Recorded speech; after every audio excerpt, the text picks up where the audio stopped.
Hello and welcome, everyone. You are listening to Recruiting EQ, episode number 94, which we have titled How to Choose the Right Retained Firm with our special guest, Sue Hendrickson. Sue, how are you? I'm great. Thanks for having me, Rick. Appreciate it. Yeah, thanks for coming on. Super happy to have you on. Sue and I had a couple of great conversations just about a lot of things, about what's going on out there in executive search, in being a founder and starting your own company, in what's happened with major companies. We covered a lot of ground, and I'm excited to get into it today.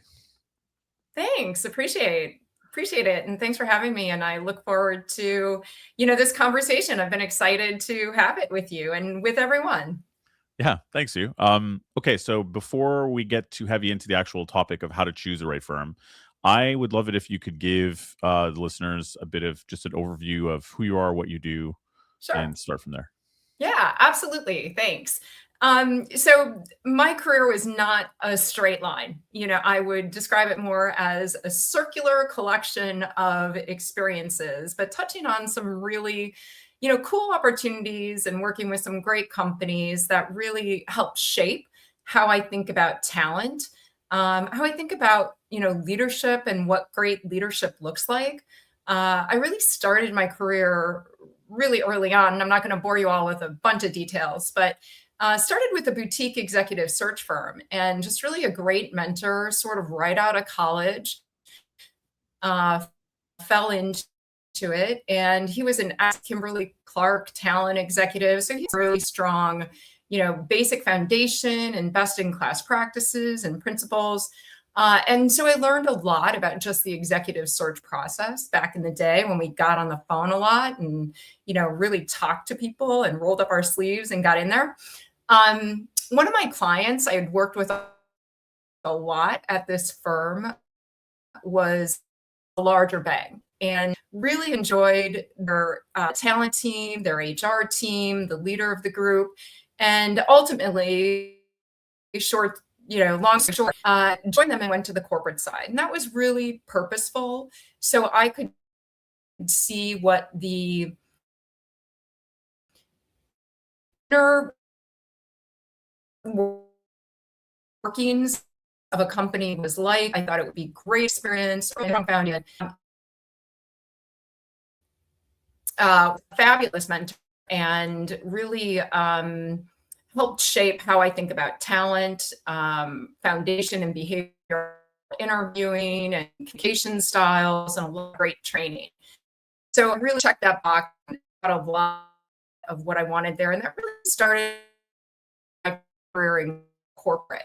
So I spent the next, probably 2 to 8 years after Chicago, moved to Chicago, larger city, more sophisticated, just, really mind blowing for somebody that came from Wisconsin to DC. It was really great. And from there, really developed and progressed my career through human resources at a generalist, and then also really leveraged a lot of the executive search acquisition experience that I had had. So I was a bit of a unicorn back then because I was really deep in search, how to source, kind of leading retained executive search from the corporate side. As I progressed, I realized that generalist route was purely what I wanted to. So I went back to executive search and I started with a mid-tier firm. One of my mentors worked with very closely, who was on the executive search side that I had actually hired in a couple of my corporate roles, said, "Hey, come work with us." So I joined a mid-tier firm. It was a little bit large firms. Ultimately, she actively mentored global executive search firms. And so she said, "You should think about this. I think you'd be a great fit here. I think this would be a great career move for you." And I joined a large global firm. I spent the next progressive, 8 years of my career in this large global firm, and it was thrilling. I thought that the internal talent was incredible. I learned a lot about best-in-class practices, research, how large global firms operate, business development, execution, and just progressed through to a business development and more of a sales role in that firm. It was really important to understand how relationships are cultivated in these organizations, how searches are executed, the role of the lead partner, the role of the team, learning about great talent at the board level, at the CEO level. There were areas of specialization, and I gained very specific experiences working in very specific sectors, functions, et cetera. But I had an opportunity to sort of move around and see different things and work with different people. So it was really terrific, and I really got a great sense of what great leadership looks like. Leveraging from my corporate experience, how hiring decisions really impact business strategy, growth. Talent is just so important, and great leadership, understanding what that looks like and helping companies find it, is really my passion. Yeah, that's awesome. And it's an interesting So trajectory, right? To go from from the large firm, yeah, yeah. go for it. I think we have a bit of a lag, so I apologize to anyone Oh, listening, or sorry, I we missed might overlap on each other a bit, but there you go. Yeah. So from there, dynamics changed at the large firm. A lot of the folks that I was close to and felt a real strong pull towards, and things just sort of changed. So I thought it would be a good time to explore a boutique. And I went to a boutique, and that's where really all of it comes into play. You're rolling up your sleeves, you're executing, you're doing business development, you're market sizing and market sensing and trying to find where the opportunities are.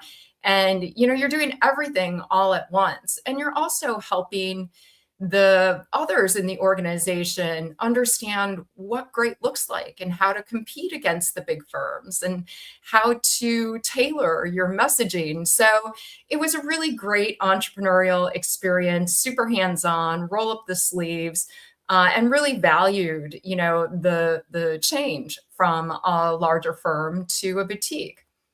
From there, I decided and was recruited to go back to corporate.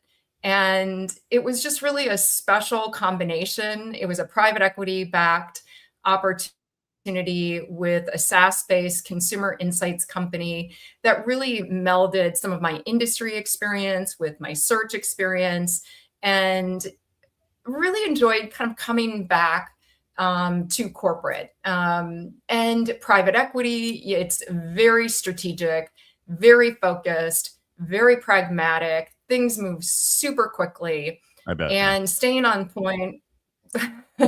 And we had a former McKinsey partner who was our CEO. And so there was a lot of elevation of data, metrics, strategy. So it was a really fabulous experience to work there. I was then recruited to Accenture, where I spent a number of years in a large global public company. And, hiring strategies at scale, I learned that. Incredible resources in recruitment marketing. The innovation that we were able to really drive there. I was a global talent leader for their digital practice, hiring managing directors. I had a global team, really getting your hands around the operations of that global team, the offshore resources, leveraging automation. It was just really incredible. And DEI was a really important part: diversity, equity, inclusion, increasing our gender population, and the managing director population was really important. So we did some really super cool, creative social media campaigns, looking at driving communications to women in the workplace at the partner level and recruiting them over. So I could probably go on a whole nother podcast on that alone, because it was just so fun and invigorating. And, I was using technology with the recruitment marketing team that I hadn't touched or seen before. So that was all super fun. Driving RFP processes. The culture went from a really strong, move fast, let's get it done, to a balance of let's employ rigor, let's, really focus on business cases and preparing, the organization for this leader that's coming in, and let's integrate them. So it was just a really incredible, fabulous experience. At a point, I really missed kind of the pure executive search. There was a lot of reporting, there was a lot of metrics, a lot of data, a lot of that, kind of constant report out. And I missed relationships. I missed my client relationships. I missed the diversity of, starting a new project and working on something new. So I sort of took a flyer and bet on myself and launched my own search practice. And I did that in 2019. Took a couple of months to develop a business plan and start to look at my client base and outreach and things like that. And it was just really exciting. And I feel incredibly fortunate to be sitting here today to say 6 years later, we're still working at it. We're still doing it, and, help shape a team and bring in both contractors as well as, team that works with me kind of dedicated day to day. So that's, kind of the benefit of the last few decades of work. That's amazing, Sue. And the thing is that it's such an interesting trajectory, because you've touched on kind of everything, like the small, the mid-size, the in-house, the giant, global, and then now being founder of your own firm. So you're just in a unique position to be able to speak on this topic today, of kind of like, if someone is looking to engage an executive search firm, like a retained search firm, where do they start? I mean, I'm sure people have their biases or opinions, Yeah. but I'm curious to hear from you, having kind of done it all, right? And now having your own firm, what are some of the key things that you think clients should look at when they're looking to see what type of firm to engage? Yeah, no, that's a great question. And I think you're right, because I've been on both sides of it. I've hired search firms, and I've also, executed across a lot of different size organizations. I think the first thing, and there are really four things, when you boil it down, four kind of categories, if you will, or frameworks that I suggest. The first is the person leading the search. You can look, and I'm working with the basis that people have an understanding of retained search. They may have used some search partners in the past. They may have networks within their own organization that are suggesting to them people that we've used in the past, people that we've met, maybe their own research on the website. So working from the basis that, maybe there's some groundwork there that's already been laid in terms of narrowing it down to, 3 or 4 firms. And, if we can talk more about how to get there. But I'm going to go from that basis. The person leading the search is probably the first element that I would look at, and their team. So really, you're hiring a team, an executive search team, and you really want to know that lead partner and how involved that lead partner is going to be in the search process. Right. And we can talk about, a Fortune 500 versus a PE portfolio company, 150 or 300 million. We can talk about that more later, because there may be some weighting of that involvement, but their judgment, their credibility, their track record in executing searches in the industry, the function, or the space that you are needing this support and external extension of your brand, your company, your team. I'll just kind of take a pause there. Yeah, Okay. sure. Yep. I think that that's a really interesting starting point because I guess a lot of times when I have spoken to people who are choosing, where I guess this is when they've already narrowed down to their top four firms. Or do you feel like a lot of people who have experience with firms are like, these are the four firms I know of, I'm just going to go to them? Like, do you feel like people are often doing like an exhaustive research of what firms are out there for options, or are they kind of going with what they know or have heard are the people to look at? I would recommend both.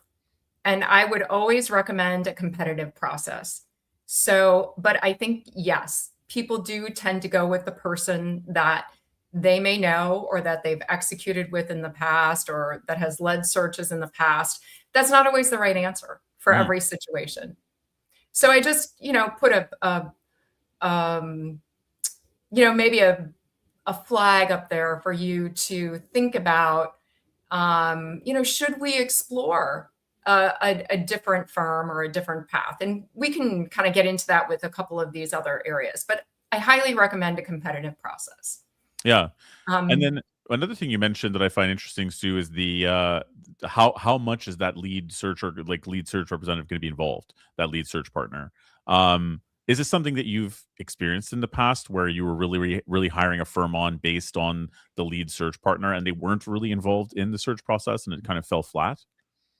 yes. And so I would recommend that you don't hire on logo, but Mm, you hire on specifically what you need from that lead search partner. And how are they going to, sometimes in large firms, the lead partner oversees the process, but doesn't necessarily get really involved because they can't, because that's just not how it's structured. And sometimes leading the process is enough, mhm. depending on how involved they are in setting the strategy, managing the team, managing the execution. So you want to, ask specific questions in your competitive process around how involved that person is going to be. Are they going to interview all of the candidates? Right. Are they going to tap into their own personal networks? Are they going to help the team set the search strategy and really guide that team, or is the team just going to run and then the partner checks in? So there have been instances where searches take turns or they evolve or the role changes, and the partner needs to stay the long course with the client. The team needs to stay the long course with the client. And sometimes um, in boutique firms, you have more of that dedicated, and it's partner dependent. Sure. No two search partners are the same. Um, Even if it's from a large firm, you, it could be very different in their approach Yeah. to the process. That makes total sense. Thank you for that. Okay, so that's the first sort of pillar of four, correct? Yeah, Okay, yeah. let's hit number two. Number two, assessment capability. Um, does the person really and does the team really dig in and evaluate the leadership? Do they take a structured approach to the assessment? Are they trained in behavioral based interviewing? Are they driving situational examples?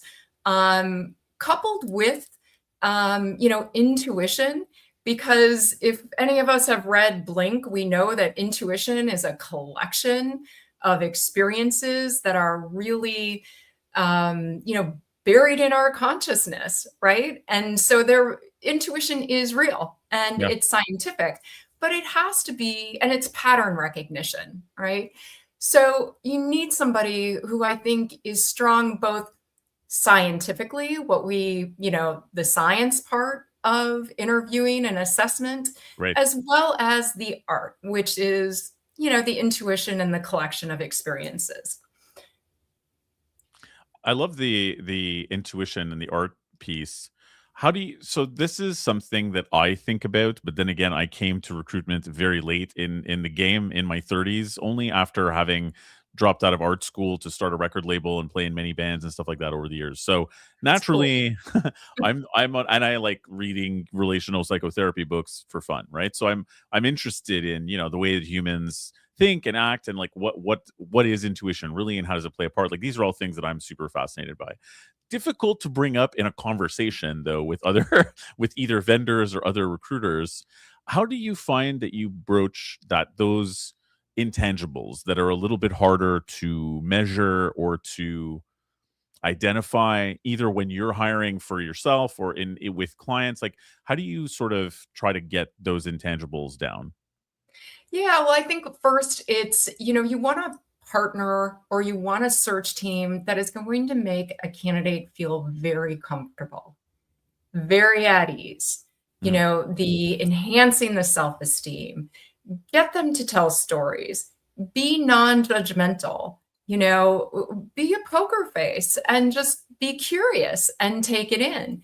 And I think that's really, the art part is that relationship that you build with your candidate where they feel they can tell you the good because we all have good and we all have things that, we're stars at and strengths, but we also have blind spots Mhm. and we also have areas where we've made mistakes. Have we learned from them? So it's getting them to tell these stories in a very natural, comfortable way and prompting them with, the right, well, tell me more about that. Oh, that's interesting. Oh, sometimes that happens to all of us. Tell me when that might have happened to you. And hopefully, I'm getting at what your question was, if that's where you were heading. No, you totally are. You made me think of something else too, which is like I personally, over years of interviewing people, I feel like one of my objectives is to try to get people out of, when I can see that they're in like interview mode, to try to get them out of that so that you can get a more authentic picture of what they really like and don't like, what really their strengths or weaknesses are. And so it's like Yeah. I don't think it can be done directly. Right. If you can tell someone shows up and they're like in interview mode and whatever else, they're ready to tell you like a version of the story. I almost Right. feel like I try to change the subject or talk about something personal or whatever else until you can tell that like their body language changes and they've made a couple of jokes and they feel safe enough to sort of say things that are a bit negative or whatever, and kind of lean Mhm. into it. Because just asking, what are your strengths and weaknesses is do Right. some It's very very few people approach. will be like, yeah, here's my, yeah, exactly. It's so on the nose, right? That a very rare person will be like, yeah, yeah, these are my strengths and weaknesses. I don't care. I'll tell you I everything. work too hard. Yeah, I don't know when to quit. I'm a perfectionist. I don't know if that counts. Like, the usual. Yeah. But yeah, like, is that kind of what you mean in terms of that Yeah. art? Yeah, it's engagement, it's empathy, it's, being able to be relatable and, help them understand that, you've been in their shoes. But it's really about what happened. It's, what we call the STAR method. What's the situation? What did you do? What's the action? What's the result? But, getting that in a conversational, warm, engaging way.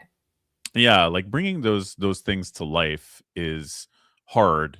I think especially when people are beholden to like stats and metrics and they are rushing and a bit panicked. I feel like the active listening and curiosity and empathy piece is quick to go out the window, I've noticed. Yeah, for sure. Well, and sometimes I have clients that want to do a 30-minute interview, and it's really tough and to really kind of get granular in that. So I encourage, everyone to do 45, at least to an hour, even for the first, conversation. So anyway, but we're sort of off topic there a little, but um, yeah, so I think that's really important. Assessment and Yeah, engagement and likability is really, it's important. for sure. And you also mentioned earlier too something that I think is important as well, which is like that the client feels like you can be an extension of their brand and represent them in these conversations, and like trust you, the person, to sort of represent them like you're an extension of their team, and not just feel like I'm hiring a logo. Here's a bunch of canned questions on a page. Just qualify if they can do this, this, this. Um, yeah, that Yeah, feels exactly. important Right. I mean, table stakes, you want to check the boxes, for sure. right? But that can happen as well, pretty easily. And in fact, I think the search firm, all those table stakes boxes should be checked by the search firm before the client meets them. So that's Right. also something to kind of put on the list. So as it relates to assessment capability, but the third pillar that I think about, and these pillars aren't set in stone, but culture fit and culture add. Mm, So you want to help your client, and this, goes to the extension of the brand as well, and the extension of their team and of the business segment that you're representing. It's not just about helping them understand how this person's going to fit in the culture, but how over time they're going to add and benefit the culture. right. They're going to bring the organization to that next growth or to that next level of achievement. And you're hiring them, maybe for the job today, but are you also hiring them to impact and have a positive legacy on the company? Yeah, I think that's huge. And I feel like you tell me if this is nuts, but I do feel like when it's a more difficult market or when there are challenges and things are complicated, I do feel like some clients can get pretty hung up on a picture in their mind that they have of what this candidate is going to be like. Not just their experience, but what they're going to be like culturally and whatever and how they're going to add. And I almost feel like it's the job of the person who's managing the account, like the partner or what, depending on your hierarchy, to sort of also gain the trust of the client enough to be like, we also see a lot of other cultures, and we think that this, can be complementary Yeah, to you or whatever. To have a dialogue, so that because sometimes that imaginary profile is the result of, I mean, sure, on the bad side, result of biases sometimes, but even if it's not overt bias, it's still just kind of like insular, like they're maybe not for sure. being They're not outside or seeing too the whole close to it. picture. Yeah. Yeah. So anecdotally, just share a story. I was working with a client on a search, and we had, we had a great candidate slate. And there was a candidate that they knew of in the market. It was a sports sponsorship role, marketing. So, these people are very visible, very, Yeah. very out there. And myself and our team had probably a less than great experience with the, I think, ego that we were seeing with the individual, and knowing that our client had a very low ego culture, really consensus driven. There's no room for, big dominant personalities in this particular, space or business. And just generally, it's not their culture. And they really wanted this name. They really wanted this like experience. And I frankly, kind of went to my trusted partner at the organization, my client, and I said, I'm just seeing things, they're flags for me. And Yeah. I need you to know it. Because it's contrary, I think, to these elements of your culture. And I'm not saying don't do it, but I'm saying let's go in eyes wide open. So ultimately, that person self selected out, which just sort of made sense at Right. the end of the day. Yeah. Like, they almost could tell that they wouldn't fit in with the culture, at the end of the day, which Yeah, is which sounds like it was meant to be. Like, it sounds like that's the right move for everyone. right. But Right. yeah, I love that story, though, because it really highlights, I mean, this show's called Recruiting EQ, so obviously I'm always kind of pushing the agenda of, I think that this era of where AI tools are coming in and people are very enthusiastic about them, and yes, they do wonderful things. I do feel there's a danger where people are trying to replace a lot of things that should be done by a human or talking about doing that. And I feel like it's a good opportunity to reevaluate what are the super important things that are human centric, like you mentioned too about the empathy and the active listening, you know what I mean, the emotional quotient of it all. But with culture fit, I feel like that's a big one, right? It's like you can want someone from that name till you're blue in the face, but Right. it's almost like saying it's less important to me who they are as a person than that they come from this name or this background. And that's a slippery slope, I It think. can be.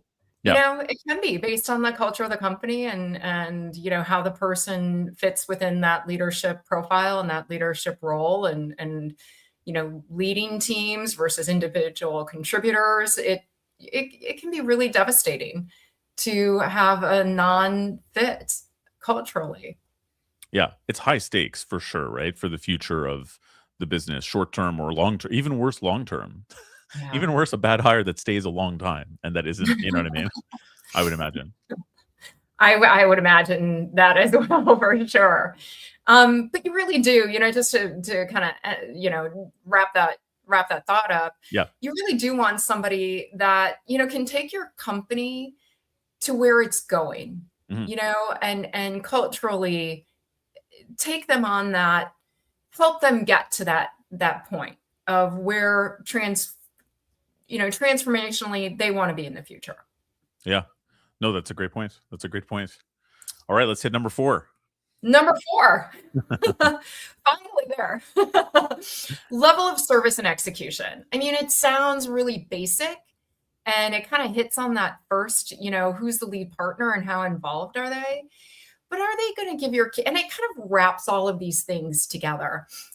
You know, are you going to get progress reports? Are you going to get somebody who is showing you the full market? Are you going to understand does this search firm that I'm hiring have off limits in so many other companies that my candidate pool is going to be small versus really broad and deep. Um, are they going to be proactive with communication? Are they going to share some of these EQ, you know, elements that we're talking about? And I could go on and on anecdotally with, you know, EQ elements and watching candidates move through a process and, you know, sort of mentally documenting that.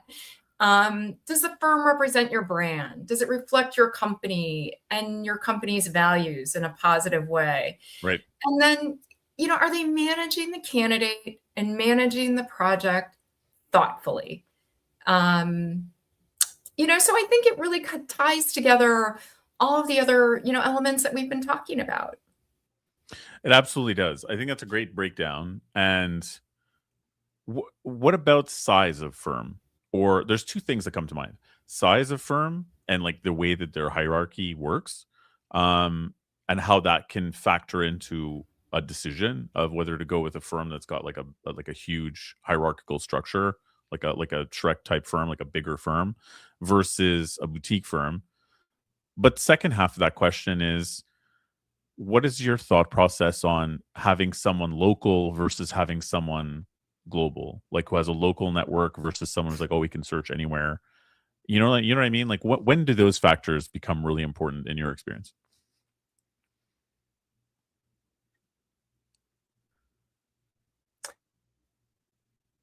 Yeah, it's really situational, you know, and it's really cool to have a search element. Um, complexity. If you're hopefully you're catching this, and I'm not today. I think you're a bit frozen, but you're Private back now. companies, public companies need. Oh, am I okay? So let me start over. And sorry about that. No problem. It might be on my end. I Sometimes apologize. large companies or large public companies would prefer a search firm.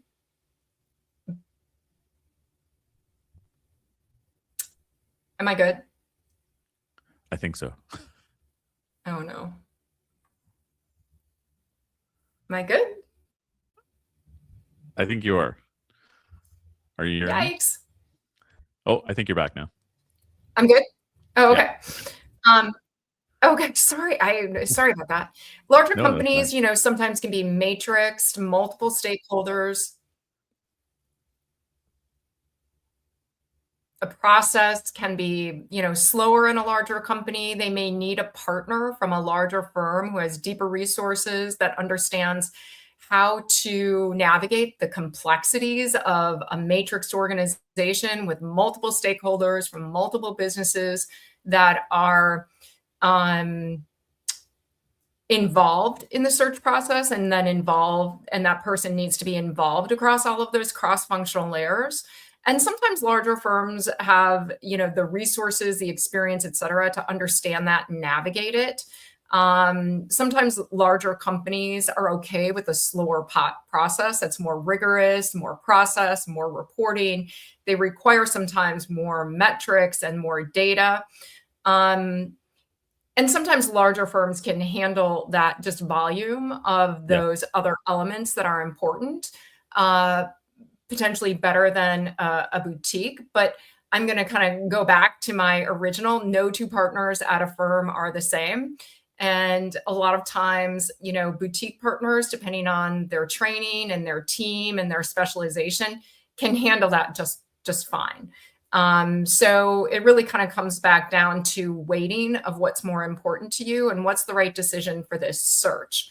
There are certain specializations, either boutique or large firms, like sciences, academia, healthcare, medical profession, maybe engineering. And if you've got a highly specialized like industry, like energy or oil and gas, and it's a very specialized role, you may want to go with a larger firm that has an industry specialization, or you might want to go with a boutique that's really all they do and they spend most of their time in that sector. So specialization can sometimes differentiate. It doesn't mean that the large firm is always the right choice, and it doesn't mean that it's not. So it's just really discerning what's important in that particular situation. Sometimes if you look at maybe a private equity firm, Hmm. $150 million portfolio company of a private equity firm, the dynamics are really different. And they don't need process. They need action. They need evaluation.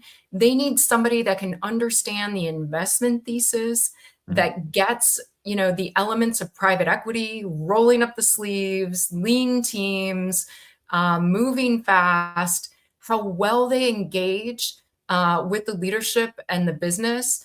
And I think also, understanding what is their work in the sector? What is this search firm's track record? How have they executed similar searches to what you're looking to do?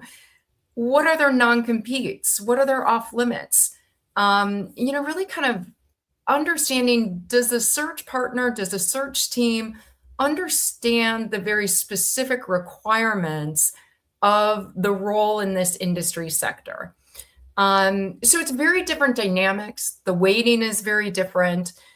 In private equity, speed can matter more, Hmm. process less, and that may lean towards a boutique. See, that's really interesting because specifically the private equity and private equity portfolio companies market of like executive search seems to be thriving. Possibly because it's a really complicated market. Private equity seems much more mainstream, even to just talk about, or like almost every company I speak to under a certain size, that's their dream in life is to get private equity acquisition and, go to the Cayman Islands or something at some point. Like it feels like a very mainstream conversation, much more so than it was 10 years ago.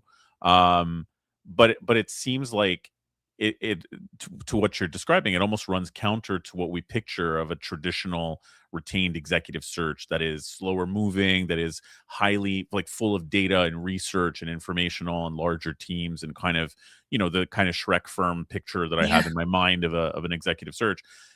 Talking to people who are doing PE portcos like yourself, like you mentioned as well, it seems like it is more that mover shaker, like I don't care about a market map, just get me this CFO right. tomorrow or whatever kind of thing.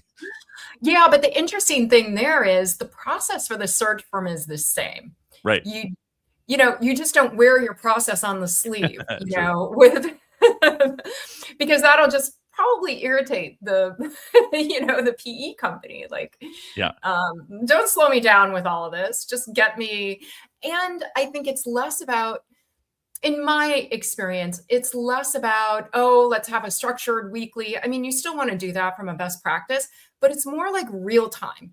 If I see someone who I think is going to be great, I'm not going to wait, until we've got a 5-person slate candidate pool. I'm going to put this person in front of you. So speed and precision really matter. And you need a partner with private equity who can quickly align with your private equity client, your portfolio company client, around what great looks like, getting the access to the talent, and closing the candidates effectively. I mean, closing candidates goes across the board. It's just something that every search professional should be very strong at doing. But that speed element is really important. Do you find, and this is maybe an offshoot conversation, but we haven't really touched on this much on this podcast for some reason yet, but closing candidates, closing high level candidates, C-level candidates, or what have you. You've probably seen that in various different kinds of capacities at your many jobs. What do you feel? What are your thoughts on best practices to closing or setting up for a close? Getting the compensation elements and requirements discussed very early in the process, maybe a high level, maybe something like total direct compensation expectations. And we have, some regulations that, regulations across states about what you can and can ask. So, be mindful of the state that you're working in and what you can and can't ask. But getting that expectation and continuing to check that expectation at almost every conversation and opportunity that you have, and ensuring that the client is hearing those compensation expectations throughout the search process. So in our first presentation, compensation is part of that initial communication to the client. And sometimes things evolve, for candidates. Sometimes they get bonuses in the middle of, a search process, or Totally. sometimes they get a review. So that's why continuing to, have the conversation, has anything changed? Just simple follow on throughout that relationship. And, I think we're in the middle, right? And we're clearly needing to communicate our clients, framework to the candidate. And it's really important that you have a really good grasp on what that trajectory looks like and what some of those watchouts may be. A lot of work in tech, and we've seen a lot of tech, RSUs and PSUs and stock options really, evolve and change over the last couple of years. So I think it's really important to have a grasp, not just on, what it looks like today, but what that historical performance has been. And, that's part of the compensation closing element of it. But I think it's also, really just devoted communication, checking in all of the time. Every situation is a little bit different, but also understanding the flags. Like, is my candidate not getting back to me right away? Are they delaying the last round interview? And this is where, that human element, the EQ versus AI, there are some things AI just don't have that blink conscious experience of. AI hasn't seen that movie before. They don't know when, hey, maybe it's time I need to jump back in here with this candidate, because maybe they have multiple offers that they didn't tell me about. But that's the other thing early on. What else are you looking at? What other opportunities are you interested in? What's going on internally at your company? Are you going to get a counteroffer? Are you going to accept that counteroffer? Under what circumstances would you accept a counteroffer? And then it's some of, sort of the basic things. Have we looked at the non-compete? How are we going to hire this person? What does that non-compete look like? What does a non-solicits look like? What are you prepared for a background check? Everything in order there, so you're right. I think we could spend a whole other hour just That's on true. closing. Yeah, it's true. It's a really big thing. I feel like there's been a lot of attitudes that I've heard off this podcast that I've spoken to. Obviously, I speak to people about this often, right?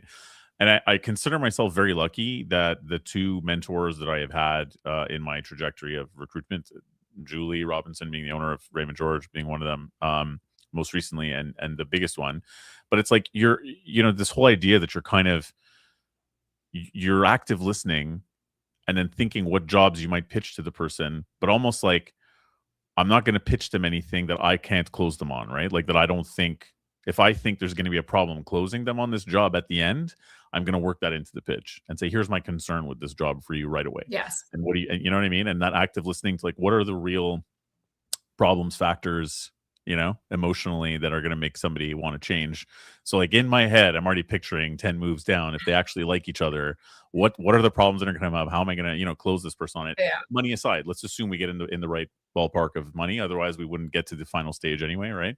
And it kind of feels like that is like you're saying, it's hard to do in a 30-minute call, Right. right? Like you need to spend some time with people before you can really get even those true motivations before it even totally makes sense to pitch them because like how you're pitching them Right. will change if you knew the motivations, right? You'd pitch it differently or maybe choose not to pitch it at all if you didn't know the motivations. And again, that's a call that AI is not Yeah. going to be able to make. And yeah, and it's knowing when to engage your client, Yeah. when to say, hey, you've got to spend more time with this person talking about these three areas because, they really need to understand this in order to, feel comfortable or, they have some outstanding questions and have breakfast, have lunch, have dinner, bring them into the fold, make them feel like they're already part of the team. Yeah. And all of that really, is sort of a situational of when I want to go to my client and say, hey, I need you to do this and this, or I think this would really help the closing if we had X meet with him who just relocated from Toronto and share that experience, so things like that.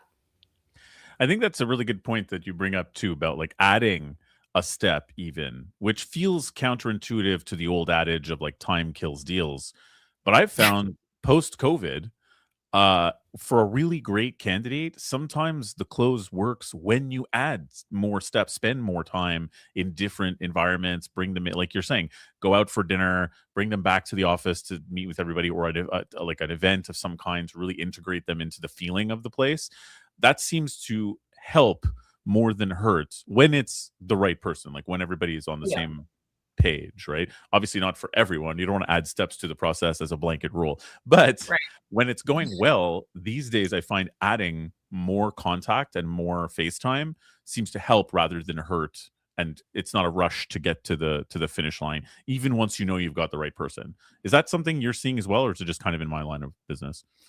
No, I definitely. I mean, most definitely. I think in-person meetings are really important. I know there was a period of time where a lot of decisions were made via video, but I think that in-person element has definitely resurfaced, and flying candidates in and spending time with them, and it gets back to the white glove.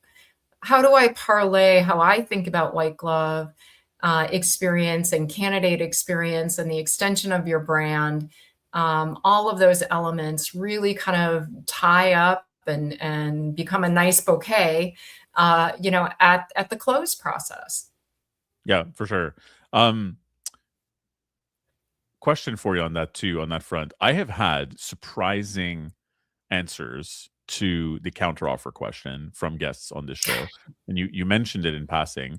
What are your thoughts on counteroffers and the way that you've seen them play out in the past, like post Typically, COVID? yeah, typically not good. Not good. I mean, I think there are statistics out there, and I don't want to quote recent stats because they may have changed, but look at the statistics, and typically somebody who accepts a counteroffer is, leaves within the next, 18 months to 24 months Yeah, anyway. Um, and I think it's just really hard culturally to quit and then not be seen as somebody who quit. yeah, right. It's yeah, it's pick any relationship analogy. It's tough, right? It's a hard thing to get over, and also there's the reality that in my entire time of being in recruitment, I have at least a couple times a month as a the client facing person gotten calls where it's like, oh, hang on, let me close my door. Okay, so confidential replacement. We just made a counter offer to this person. I need you to start replacing them. Not even because they're angry, but sometimes they're like, I'm afraid they're going to leave. It's a fear based move. It's not always a revenge thing per se, but that's a reality that I don't think people are necessarily thinking when they're in the seat of getting the counter offer all the time. That it's like, Right. it may seem like a great idea, and they might be on the phone to another search firm to confidentially start replacing you the day that you accept it. You know what I mean? Right. Yeah. It's tough. It's tough. Well, I thank you for all that. That is a lot of amazing information. You're in Chicago, I'm in Chicago. big city, similar size city to Toronto. We I think are pretty much Yes. almost the same size and similar in a lot of ways. Um, Off the top of your head, Yeah. favorite restaurants in Chicago? Fun Oh to my visit. gosh. Um, Holy Great, cow. very diverse and great food scene. I will probably be visiting Chicago this year, so this is also selfish. Okay. So many. Give me well, I love Le Colonial. I love Yeah. Vietnamese, French Vietnamese. I love Le Colonial. It's got a great vibe. It's downtown. I'm not a big steak eater, but my husband is, and he would say bavettes. So, Oh, bad bet. I gotta Chicago, I gotta throw in a steak joint, right? Makes sense. Makes sense. um, for Italian, and I'm probably not going to pronounce it right. I had a really great experience at Corifu. Oh, you're gonna have to Google it. I think I just destroyed the pronunciation. That's okay. What did you have Um, there? That was so awesome. oh, we went with like 6 people, and I think we had like the whole left and right side of the menu. It was That's so awesome. awesome, and everything was good. Like everybody loved everything. I mean, they had a hamachi crudo, which was light and Oh nice, yeah. which you don't always find in Italian. So there was something for everyone, carnivores and vegans alike. It was awesome. Um, I really like, if you want old school red tablecloth, checkered, sort of Yes, I do want that. mafia-ish I do. Italian, no reservations, La Scarola. Oh yeah, Um, Escarole. Let's do it. That sounds yeah, and if you amazing. want just vibey scenes, there's a lot of vibey scenes restaurants here too, like Sunda and Tsuko and Cindy's Rooftop for Cindy's cocktails. Rooftop sounds good. Yeah, the Aviator for specialty cocktails. Aviary, sorry, Aviary. Aviary. And there's a ton of fine dining if you want to, just drop like lots of cash. You've got Alinea, you've got Next, so So this, it I'm just gonna depends.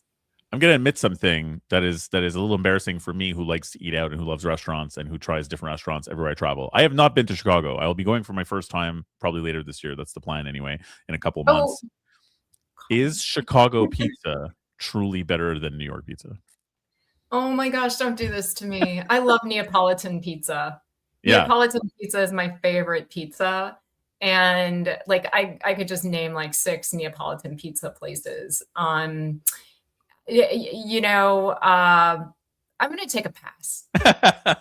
I know it's probably like the most controversial question I can ask you, aside from like, the Cubs go. Yeah.